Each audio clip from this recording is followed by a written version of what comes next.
ABC news కి స్వాగతం. Bulletin లో ముందుగా ముఖ్యాంశాలు. పెండింగ్ లో ఉన్న భూ సంబంధిత సమస్యలను పరిష్కరించిన తర్వాతనే భూ సర్వే చేయాలి. ప్రక్రియను నిలుపుదల చేయాలని retired RDO Jitendra demand.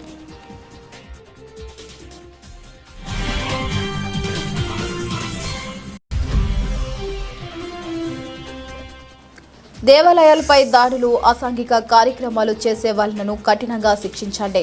Rajahmundry YSR Congress party కార్యాలయం నందు పాత్రికేయుల సమావేశం నిర్వహించిన మార్గాని భరత్.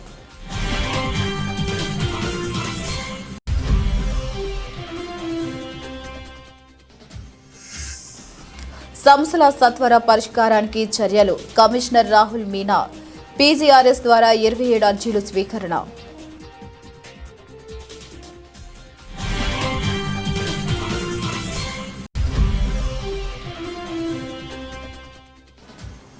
పండుగ పూట పస్తులేనా? 3 నెలలుగా జీతాలు లేక పారిశుద్ధ్య కార్మికులు అర్ధకాలి తాటిపక్క మధు. తక్షణమే వేతనాలు మంజూరు చేయాలని కార్మికుల ధర్నా.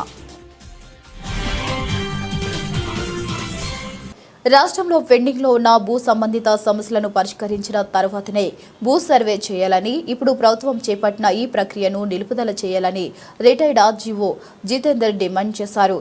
ది రాజమండ్రి ప్రెస్ క్లబ్లో సోమవారం జరిగిన మీడియా సమావేశంలో ఆయన మాట్లాడుతూ, ఏళ్ల తరబడి పెండింగ్లో ఉన్న భూ సమస్యల వల్ల రైతులు తీవ్ర ఇబ్బందులు పడుతున్నారని, ఆ సమస్యలను పరిష్కరించకుండా అదరాబదరాగా రీసర్వే పేరుతో తప్పులు తడకలు చేసి మరిన్ని సమస్యలు సృష్టిస్తున్నారని ఆందోళన వ్యక్తం చేశారు.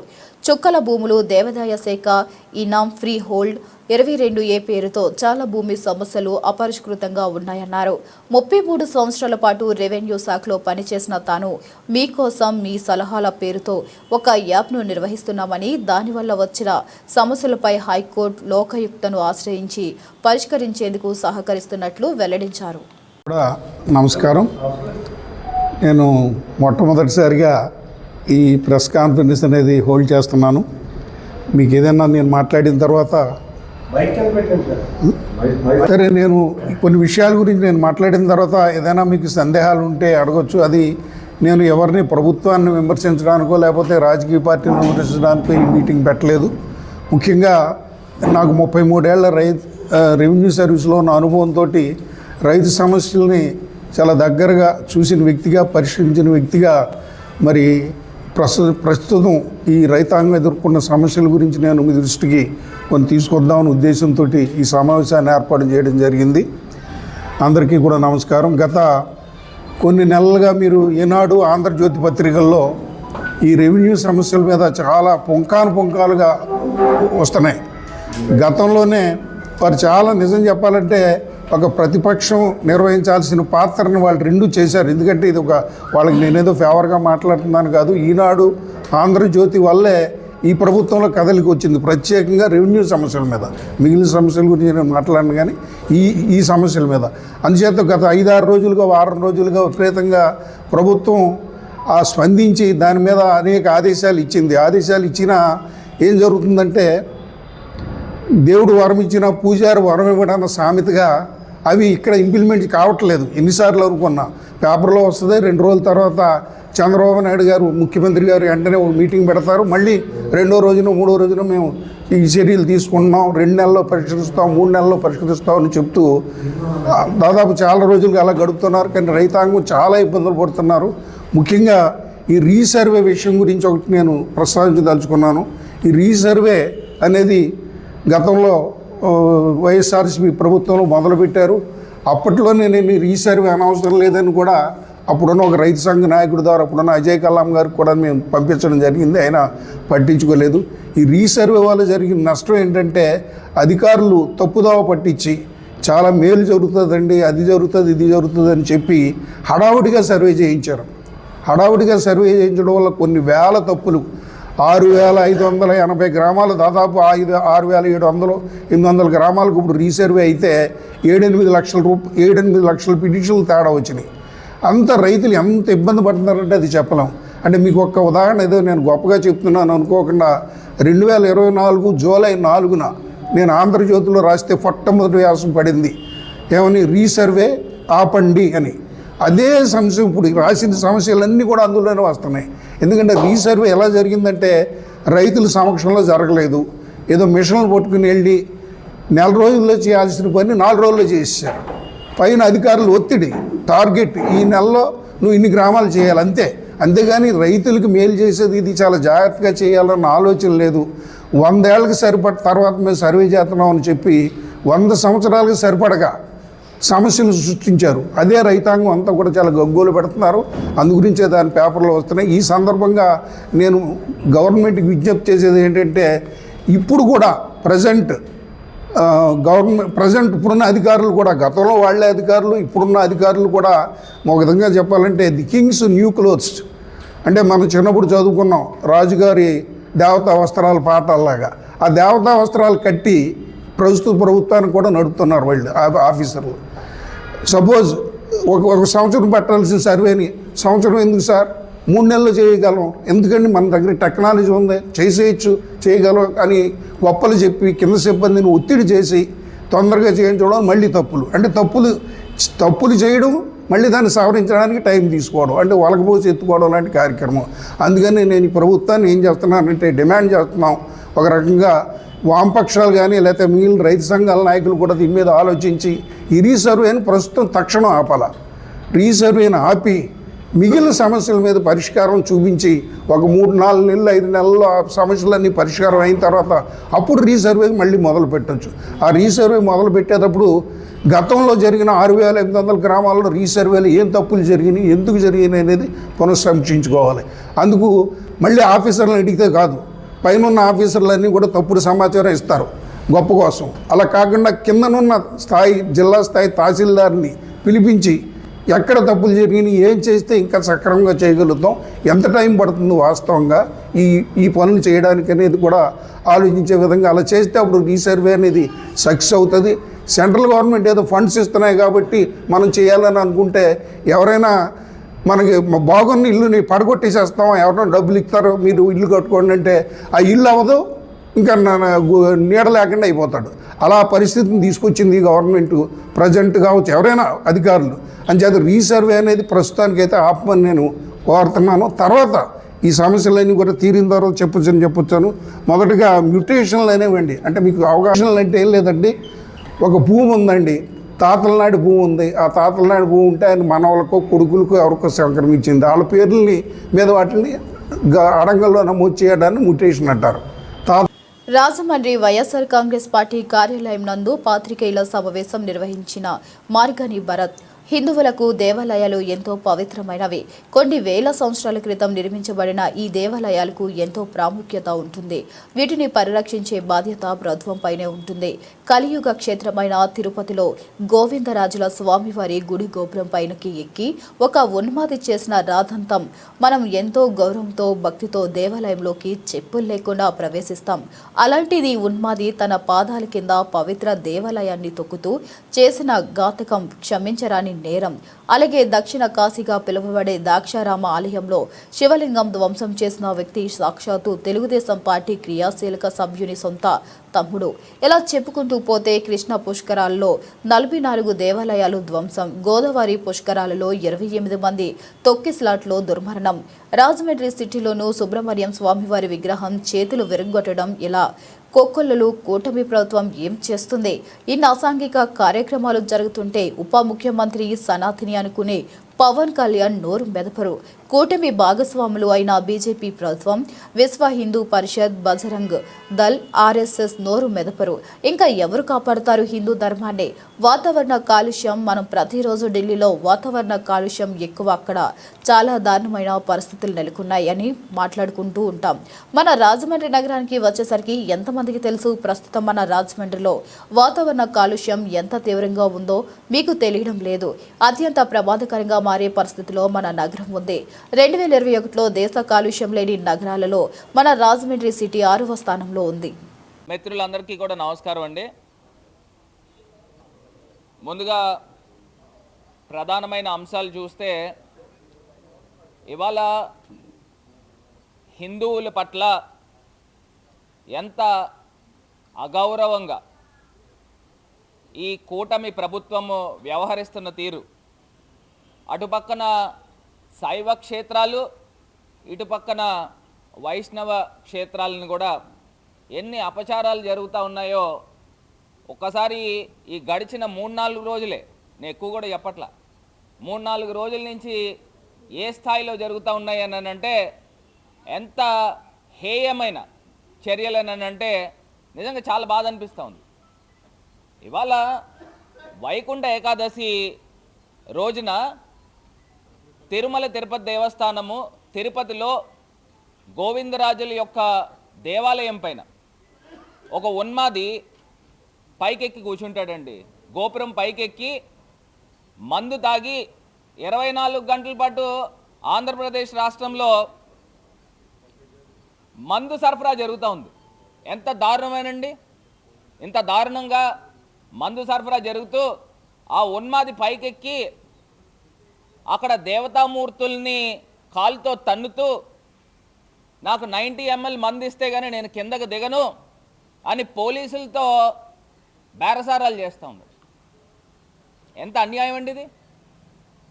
అదే జగన్మోహన్ రెడ్డి గారు ప్రభుత్వం ఉండి ఉంటే ఈ పాటికి ఆకాశాలు బద్దలైపోయేటట్టు ఈ Telugu Desam party, Telugu Desam media, yellow media డిబేట్ల మీద డిబేట్లు పెట్టిద్దరు.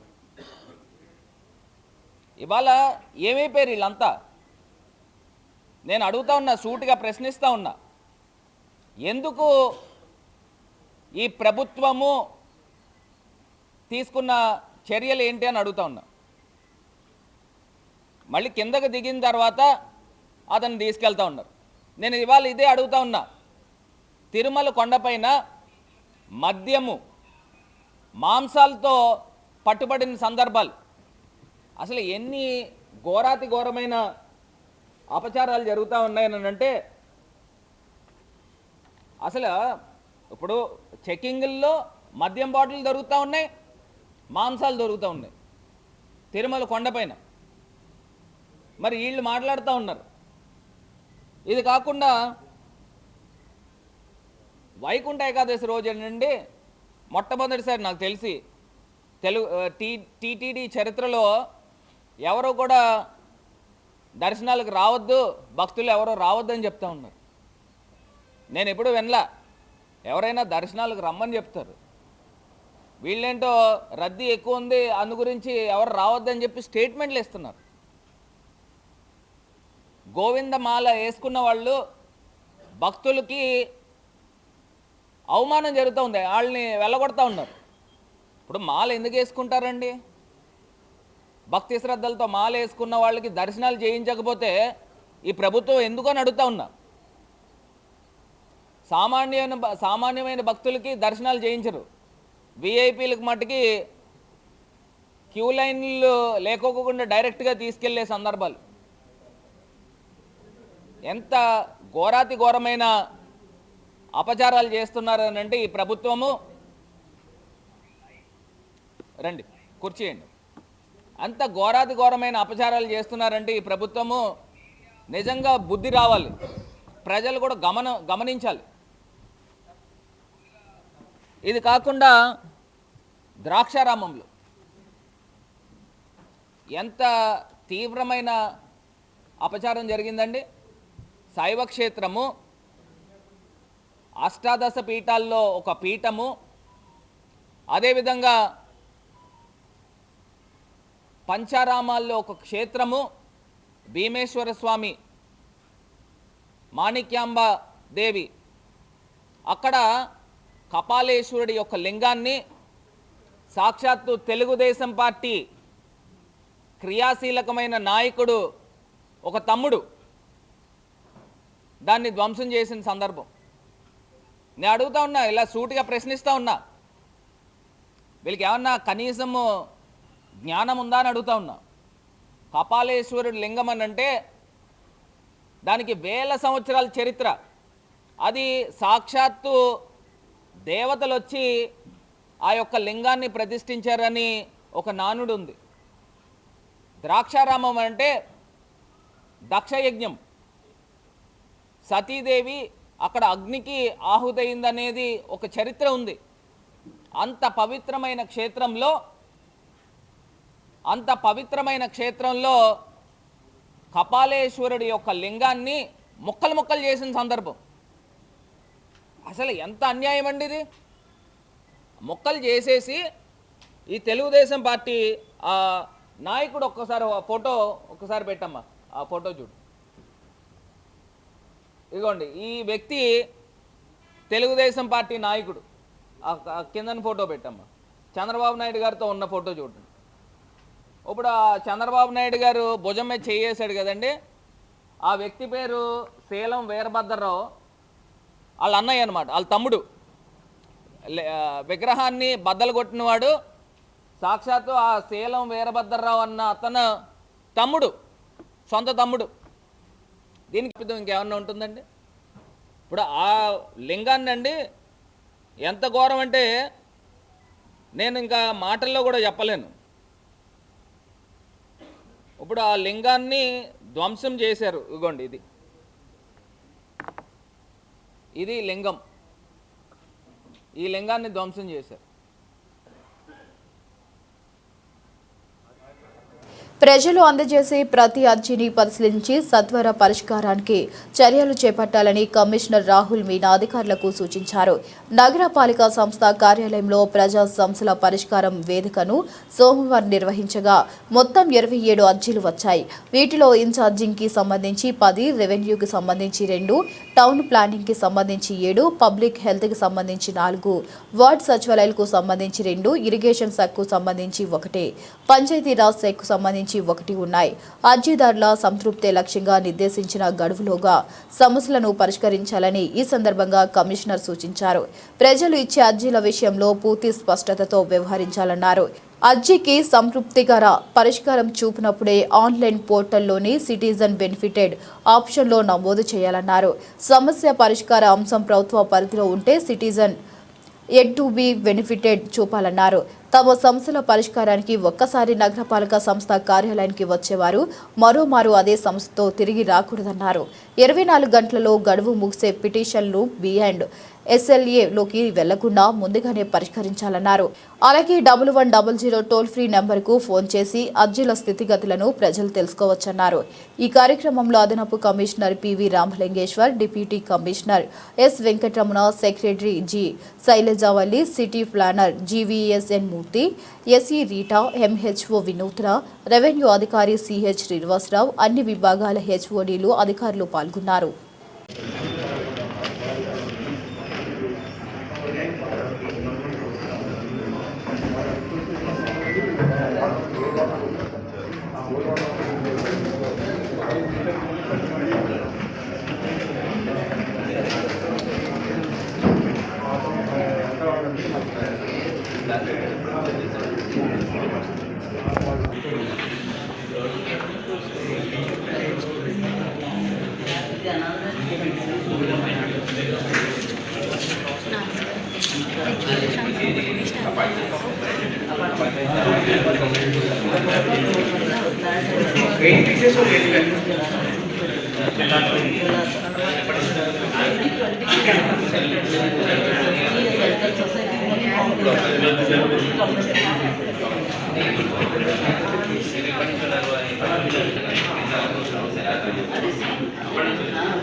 Drinking pipe line, water pipe line leak అంటమ్మా.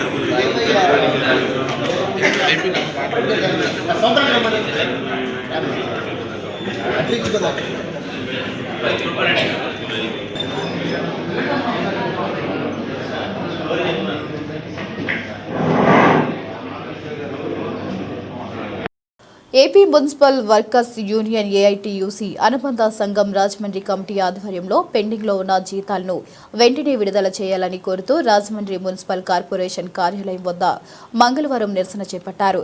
దీనికి ముఖ్య అతిథిగా మున్సిపల్ వర్కర్స్ యూనియన్ గౌరవ అధ్యక్షులు తాటిపాక మధు హాజరయ్యారు. ఈ సందర్భంగా మధు మాట్లాడుతూ హిందూ సంప్రదాయ ప్రకారం తెలుగు పండుగలలో అతిపెద్ద పండుగలు భోగి, సంక్రాంతి పండుగ పూట పారిశుద్ధ్య కార్మికుల కుటుంబాలు పస్తులుంటే పరిస్థితి. కార్మికుల పండుగ చేసుకునేందుకు ప్రభుత్వం తక్షణమే స్పందించి బకాయి జీతాలు సంక్రాంతిలోపు మంజూరు చేయాలని ఆయన అన్నారు. ఈ పండుగలకు చంద్రన్న కానుకలు కరువయ్యాయని ఆయన అన్నారు. ప్రతి సంవత్సరం మున్సిపల్ పారిశుద్ధ్య కార్మికులకు కొత్త బట్టలు, చెప్పులు, కొబ్బరి నూనె, ఇతర సామాగ్రి అందించే ఆనవాయితీ కరువైందని తక్షణమే అందించాలని ఆయన అన్నారు. సంక్రాంతిలోపు పారిశుద్ధ్య కార్మికులకు జీతాలు మంజూరు చేయకపోతే మున్సిపల్ కార్పొరేషన్ కార్యాలయాన్ని ముట్టడి చేస్తామని ఆయన అన్నారు. అబ్కాస్లో పనిచేస్తున్న పారిశుద్ధ్య కార్మికులు 60 సంవత్సరాలు పూర్తి కాగానే ఇంటికి పంపుతున్నారని, విధమైన రిటైర్మెంట్ బెనిఫిట్స్ వర్తింప చేయటం లేదని, వారి కుటుంబీకులకు ఉద్యోగ అవకాశాలు కల్పించాలని, పర్మినెంట్ ఉద్యోగులకు ఇస్తున్న రాయితీలు అన్ని వర్తింప చేయాలని ఆయన అన్నారు. రిటైర్మెంట్ అయినా మృతి చెందిన వారి స్థానంలో సిబ్బంది నియమించలేకపోవడంతో ఆ పని భారం ఇతర కార్మికులపై పడుతుందని, పెరుగుతున్న జనాభాగా అనుగుణంగా సిబ్బందిని పెంచాలని, పనిముట్ల కొరత తీర్చాలని ఆయన అన్నారు. మరణించిన కార్మిక కుటుంబాలకు తక్షణమే ఉద్యోగాలు ఇవ్వాలని ఆయన అన్నారు. ఇక మున్సిపల్ కార్మికులకు కార్యాలయంకు స్థలం కేటాయించాలని ఆయన కోరారు. పెండింగ్ లో ఉన్న జీతాలు, పెండింగ్ లో ఉన్న జీతాలు, పెండింగ్ లో ఉన్న జీతాలు, పెండింగ్ లో ఉన్న జీతాలు, చంద్రబాబు జీతాలు, చంద్రబాబు జీతాలు, చంద్రబాబు జీతాలు, చంద్రబాబు జీతాలు. రాష్ట్ర వ్యాప్తంగా మున్సిపల్ కార్మికులు ఆర్థికంగా ఇబ్బంది పడుతున్నారు. మరో 5 రోజుల్లో భోగి, కనుమ, సంక్రాంతి పండుగలు వస్తున్నాయి. అందరూ సంతోషంగా ఉంటారు. మున్సిపల్ కార్మికులు మాత్రం సంతోషంగా ఉండరు. అది ముఖ్యంగా ఆప్కాస్ కార్మికులు. ఎందుకంటే 2 నెలలుగా జీతాలు లేవు. 3వ నెల ప్రారంభమవుతుంది. ఈఎంఐలు కట్టుకోలేదు, పిల్లల స్కూల్ ఫీజులు కట్టుకోలేదు, ఇంటి అద్దెలు కట్టుకోలేదు. కనీసం పండగ వస్తుంది, పండగకైనా అరుసులు వండుకోవద్దా? వచ్చిన అల్లులకి ఏమీ వండొద్దా? చంద్రబాబు నాయుడు గారు ఎలా బతకాలి? పండగ ముందు మా ఉసిరేంటిది? మమ్మల్ని ఎందుకు ఇబ్బంది పడుతున్నారు? రాష్ట్ర వ్యాప్తంగా జీతాలు లేవే. దయచేసి ఇంకా పండగకి 3-4 రోజులు ఉంది. మీరు మా మీద కనికరంగా ఆలోచించి మా జీతాలు మంజూరు చేయమని కోరుతున్నాం. అదేవిధంగా 2వ పాయింట్ వచ్చినప్పటికీ 60 ఏళ్ళు, అలాగే డెత్ పోస్టులు. అదిగో పులి, అదిగో నక్క, అదిగో అయిపోయింది, ఇదిగో అయిపోయింది. స్థానిక ఎన్టీఆర్ స్మారక మందిరం వద్ద ఎమ్మెల్యే జ్యోతుల నెహ్రూ, జిల్లా టీడీపీ అధ్యక్షులు జ్యోతుల నవీన్ ఆధ్వర్యంలో నిర్వహిస్తున్న ఉచిత అన్న క్యాంటీన్ కు ఈ వారం దాతా తిరుమల ఎలక్ట్రికల్ అధినేతలు జితేందర్ రాజ్ పురోహిత్, హితేజ్ రాజ్ పురోహిత్ ఆర్థిక సహాయంతో అన్నా క్యాంటీన్ నిర్వహించబడింది. ఈ కార్యక్రమానికి రాష్ట్ర టీడీపీ కార్యదర్శి ఎస్వీఎస్ అప్పలరాజు ముఖ్య అతిథిగా హాజరై ఎన్టీఆర్ విగ్రహానికి పూలమాలలు వేసి అన్నా క్యాంటీన్ను ప్రారంభించారు. ఈ సందర్భంగా టీడీపీ యువనేత పాలచర్ల నాగేందర్ చౌదరి మాట్లాడుతూ గత 4.5 సంవత్సరాలుగా జ్యోతుల నెహ్రూ, జ్యోతుల నవీన్ ఆధ్వర్యంలో దాతల సహకారంతో నిర్వహిస్తున్న అన్నా క్యాంటీన్ కి ఈ వారం జితేందర్ రాజ్ పురోహిత్, హితేజ్ రాజ్ పురోహిత్ ఆర్థిక సహాయం నిర్వహించబడింది. గత వైసీపీ రాక్షస పాలనలో పేదవారి నోటికాడ అన్నం లాక్కుని విధంగా అన్నా క్యాంటీన్ రద్దు చేశారని, మళ్లీ కూటమి ప్రభుత్వం వచ్చిన తర్వాత అన్నా క్యాంటీన్లను రాష్ట్ర వ్యాప్తంగా ప్రారంభమయ్యాయని, జగ్గంపేటలో కూడా ప్రభుత్వ అన్నా క్యాంటీన్ త్వరలోనే ప్రారంభించబడుతుందని, ఎక్కడి నుండో ఉపాధి కోసం వచ్చినా కూడా మార్వాడీలు 6 సార్లు ఇక్కడ అన్నా క్యాంటీన్ కి సహాయం అందించారని వారన్నారు. ఈ కార్యక్రమంలో ఆర్యవైశ్య రాష్ట్ర డైరెక్టర్ కొత్తకొండ బాబు, దేవరపల్లి మూర్తి, పాండ్రంగి రాంబాబు, పాలచర్ల నాగేంద్ర చౌదరి, మండప కప్పనదొర, వేములకొండ జోగరావు, దాపర్తి సీతారామయ్య, ఎల్లమిల్లి సీఎం, పంచమర్తి రామకృష్ణ యాదవ్, కొత్త నాగపండు, వానశెట్టి శ్రీను తదితరులు పాల్గొన్నారు.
జగ్గంపేటలో నిర్వహిస్తున్నటువంటి అన్నా క్యాంటీన్ మీరు ఈరోజు చూసుకుంటే గత 4.5 సంవత్సరాలుగా జ్యోతుల్ నెహ్రూ గారు జ్యోతుల్ నవీన్ గారు సారథ్యంలో విజయవంతంగా మేము ఇక్కడ అన్నా క్యాంటీన్ నిర్వహించడం జరుగుతుంది. దాతల సహకారంతో జ్యోతుల్ నెహ్రూ గారు జ్యోతుల్ నవీన్ గారు ఆధ్వర్యంలో పేదవాడికి అన్నం పెట్టాలన్న ఉద్దేశంతో నారా చంద్రబాబు నాయుడు గారు ఆశయాలతో ఈ అన్నా క్యాంటీన్ 4.5 సంవత్సరాలుగా మేము నిర్వహిస్తున్నాము. ఇందులో భాగంగా ఈరోజు మన మార్వలి సోదరులు జితేంద్ర సింగ్ గారు ఈరోజు అన్నదాన కార్యక్రమానికి ఆర్థికంగా సహాయం చేశారు. వారు ఎక్కడి నుంచో ఇక్కడికి జగ్గంపేట ఉపాధికి వచ్చి ఇక్కడ జగ్గంపేటలో వ్యాపారం చేస్తూ జగ్గంపేట నియోజకవర్గంలో జరుగుతున్న అభివృద్ధిలో ఆయన చూస్తూ సంతోషిస్తూ ఈరోజు అందులో భాగంగా నేను కూడా ఈ అన్నా క్యాంటీన్లో పాల్గొంటానని చెప్పేసి గత 5 సార్లు ఇంతకుముందు ఈ మార్వలి సోదరుల ద్వారా ఇక్కడ అన్నా క్యాంటీన్ జరిగింది. ఇది 6వ మా జగ్గంపేటలో ఉన్న మార్వలి సోదరులందరూ కూడా ఈ యొక్క అన్నా క్యాంటీన్ దాంట్లో వీరందరూ కూడా భాగస్వామి అయ్యారు. త్వరలోనే మన జగ్గంపేటలో కూడా నెహ్రూ గారి ఆధ్వర్యంలో నవీన్ గారి ఆధ్వర్యంలో మన అన్నా క్యాంటీన్ ఉచిత అన్నా క్యాంటీన్ కూడా నిర్వహిస్తామని చెప్పి ఈ సందర్భంగా తెలియజేస్తూ పేదవాడికి ఆ రోజున ₹2 కిలో బియ్యం ఇచ్చిన ఎన్టీ రామారావు గారి స్ఫూర్తితో ఈ అన్నా క్యాంటీన్ నిర్వహించడం జరుగుతుంది. గత ప్రభుత్వం రాక్షస పాలనలో దౌర్జన్యంగా అన్నా క్యాంటీన్లన్నీ కూడా తీసేయడం జరిగింది. పేదవాడి నోటి దగ్గర కూడి పడగొట్టడం జరిగింది ఆ ప్రభుత్వం. ఈరోజు మన ప్రభుత్వం రాగానే రాష్ట్ర వ్యాప్తంగా కూడా మొన్న చెప్పారు నారా చంద్రబాబు నాయుడు గారు ప్రతి పల్లెటూరులోనూ కూడా అన్నా క్యాంటీన్ వచ్చి ఏర్పాట్లు చేస్తాం గత రానున్న రోజుల్లో చెప్పారు. మన అందరం కూడా మన రాష్ట్ర వ్యాప్తంగా కూడా ప్రతి గ్రామంలోనూ కూడా అన్నా క్యాంటీన్లు కూడా ముందు వస్తాయని చెప్పి ఈ సందర్భంగా తెలియజేసుకుంటూ ఈ 4.5 సంవత్సరాలుగా నెహ్రూ గారి ఆధ్వర్యంలో నవీన్ గారి ఆధ్వర్యంలో జరుగుతున్న ఈ కార్యక్రమానికి హృదయపూర్వకంగా మేము నెహ్రూ గారికి ధన్యవాదాలు తెలియజేసుకుంటూ జగ్గంపేట పరిసర ప్రాంతాల్లో ఉన్న నాయకులు కార్యకర్తలందరూ కూడా ఈ యొక్క కార్యక్రమానికి సహకరించారు. వారందరూ కూడా ధన్యవాదాలు తెలియజేసుకుంటూ వారికి ఆ అన్నపూర్ణేశ్వరి ఆశీస్సులు వారి కుటుంబానికి అన్నదానం చేసినందుకు కలుగుతాయని చెప్పేసి ఈ సందర్భంగా నేను తెలియజేస్తున్నాను.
బులెటిన్ ముగించే ముందు మరొకసారి హెడ్లైన్స్.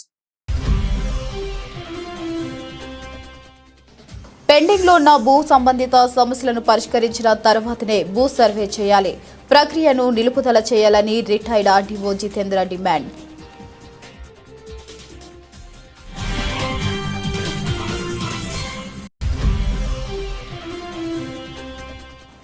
దేవాలయాలపై దాడులు, అసాంఘిక కార్యక్రమాలు చేసే వాళ్లను కఠినంగా శిక్షించండి.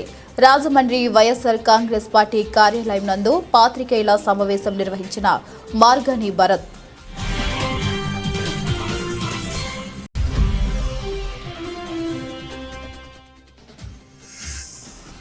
సమస్యల సత్వర పరిష్కారానికి చర్యలు. కమిషనర్ రాహుల్ మీనా. పీజీఆర్ఎస్ ద్వారా 27 అర్జీలు స్వీకరణ.